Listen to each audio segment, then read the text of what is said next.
दोस्तों, अगर आप सच में छठी मैया की कृपा पाना चाहते हैं तो कमेंट बॉक्स में लिखें, जय हो छठी मैया की।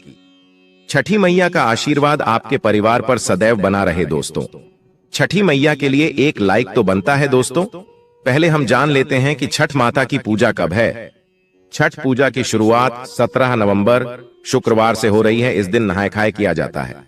18 नवंबर शनिवार को खरना किया जाएगा। वहीं 19 नवंबर रविवार को छठ पूजा की पहली अर्घ्य यानी संध्या अर्घ्य दी जाएगी और 20 नवंबर सोमवार को छठ पूजा की दूसरी और आखिरी अर्घ्य यानी उगते सूर्य को अर्घ्य दिया जाएगा। दोस्तों, छठ पूजा में छठी मैया को या 3 चीजें कभी मत चढ़ना। भूल कर भी ऐसी छठ पूजा कभी मत करना, घोर पाप लगता है और व्रत टूट जाता है और साथ आपकी इस गलती से छठी मैया क्रोधित हो जाती है। तो दोस्तों, आगे बढ़ने से पहले हमारे चैनल को जरूर सब्सक्राइब करें और वीडियो को भी लाइक करें। दोस्तों, हिंदी पंचांग के अनुसार छठ पूजा वर्ष कार्तिक मास के शुक्ल पक्ष की षष्ठी यानी छठी तिथि पर मनाया जाता है। ये हमेशा दीपावली के 6 दिन बाद पड़ता है, जो नहाए खाए की परंपरा से प्रारंभ होता है। यह व्रत करने वाले व्रतधारी 36 घंटे तक निर्जला व्रत रखते हैं, जिसके बाद छठी मैया की आराधना और सूर्य देव को अर्घ्य देने के बाद है इस व्रत का समापन किया जाता है। दूसरा, सबसे पहले हम यह जानते हैं कि ऐसी कौन सी महिलाएं हैं जिन्हें छठ पूजा नहीं करनी चाहिए। लगता है घोर पाप और व्रत टूट जाता है, छठ मैया क्रोधित हो जाती है। और ध्यान रहे दोस्तों, छठ पूजा का व्रत ऐसी महिलाएं गलती से भी न रखें, अन्यथा आपकी संतान की मृत्यु हो सकती है, पति पर भी भारी संकट आ सकता है, उल्टा आप पाप के भागीदार बन सकते हैं। ऐसी महिलाएं छठ पूजा से दूर रहे। दोस्तों, कार्तिक मास की षष्ठी को छठ मनाई जाती है। चौथे दिन को पूजी जाने वाली षष्ठी को बिहार में आसान भाषा में छठ मैया कहकर पुकारते हैं। मान्यता है कि छठ पूजा के दौरान पूजे जाने वाली यह माता सूर्य भगवान की बहन है, इसीलिए लोग सूर्य को अर्घ्य देकर छठ मैया को प्रसन्न करते हैं। वहीं पुराणों में मां दुर्गा के छठे रूप कात्यायनी देवी को भी छठ माता का ही रूप माना जाता है। छठ मैया को संतान देने वाली माता के नाम से भी जाना जाता है। मान्यता है कि यह पर्व संतान के लिए मनाया जाता है। खासकर वो जोड़ी जिन्हें संतान की प्राप्ति नहीं हुई है तो वो छठ का व्रत रखती हैं। वहीं सभी अपने बच्चों की सुख शांति के लिए छठ मनाते हैं। लेकिन क्या आप जानते हैं, कुछ ऐसी महिलाएं भी हैं जिन्हें छठ पूजा का व्रत गलती से भी नहीं रखना चाहिए। यह सबसे बड़ा घोर पाप माना जाता है। महिलाएं ऐसी गलती कभी न करें, तो चलिए जानते हैं। दोस्तों, शास्त्रों के अनुसार जो लोग अधूरी शादी करते हैं वह शास्त्र का अपमान करते हैं।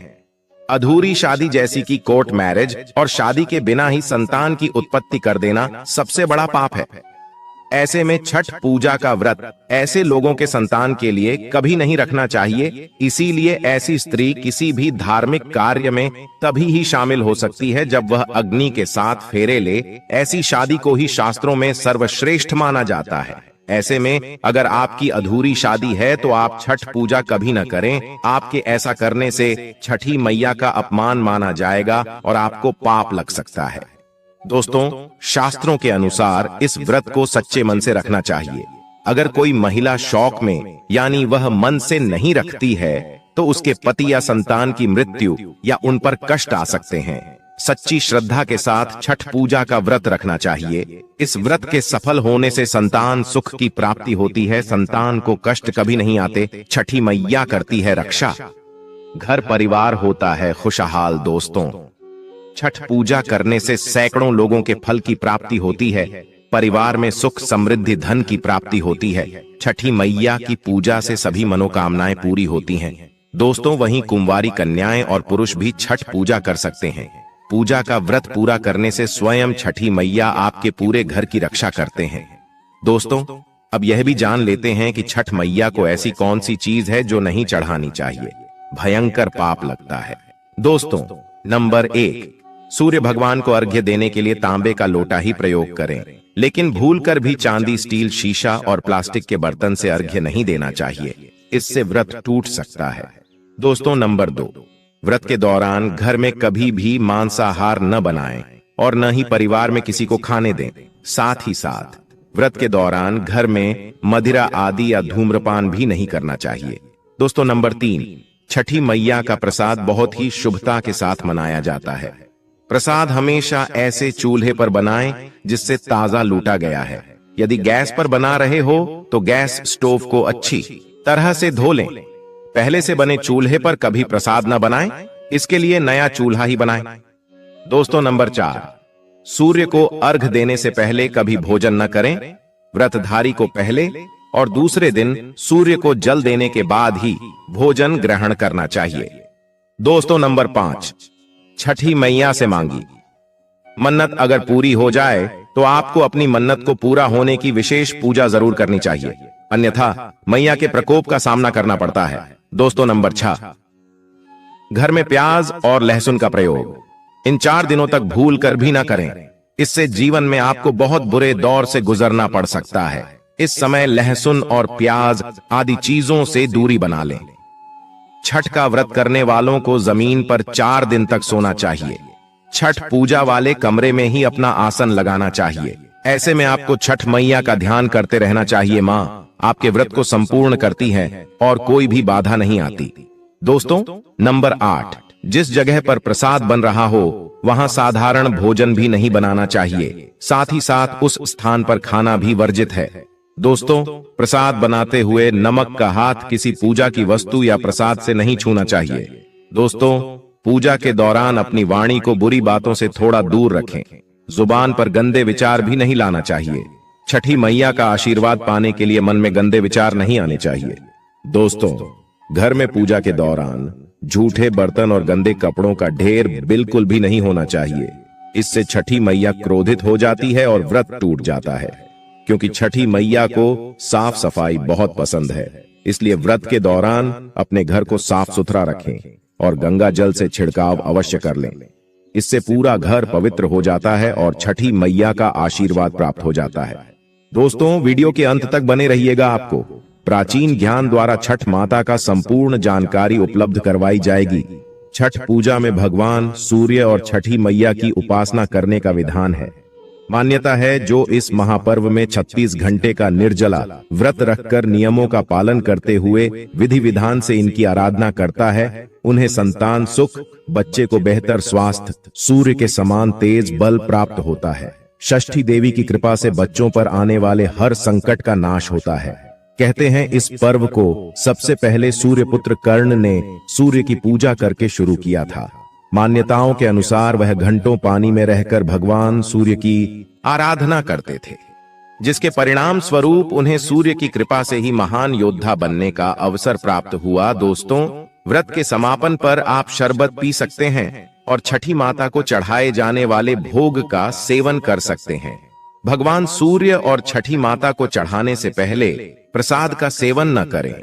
बिना हाथ धोए या नहाए पूजा के लिए बनाई गई किसी भी चीज को छूने से बचें।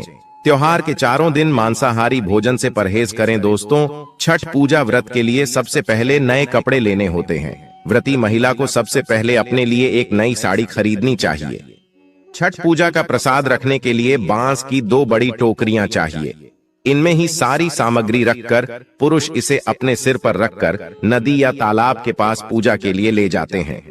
इसके अलावा सूप की जरूरत पड़ती है।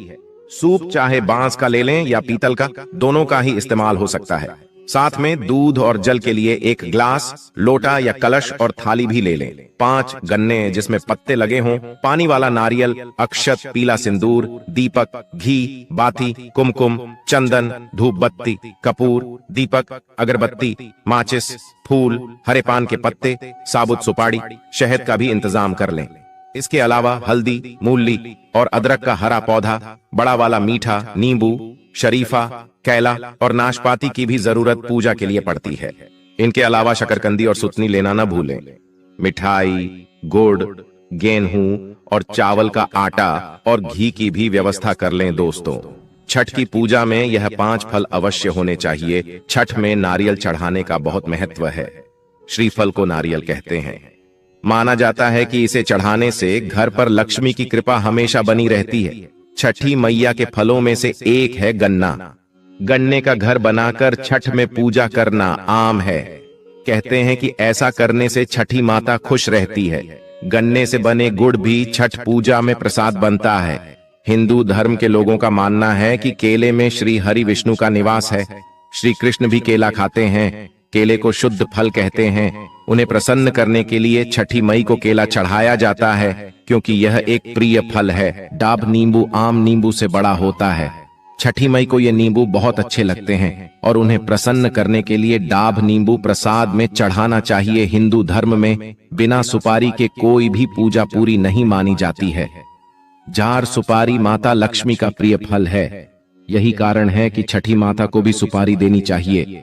ऐसा करने से लक्ष्मी घर आती है। दोस्तों, आप में से कौन कौन छठी मैया का आशीर्वाद पाना चाहता है? अगर आप छठी मैया का आशीर्वाद पाना चाहते हैं तो सच्चे दिल से कमेंट बॉक्स में जाए छठी मैया जरूर लिखें और छठी मैया के लिए इतनी ज्ञानवर्धक वीडियो के लिए चैनल को सब्सक्राइब करके वीडियो को लाइक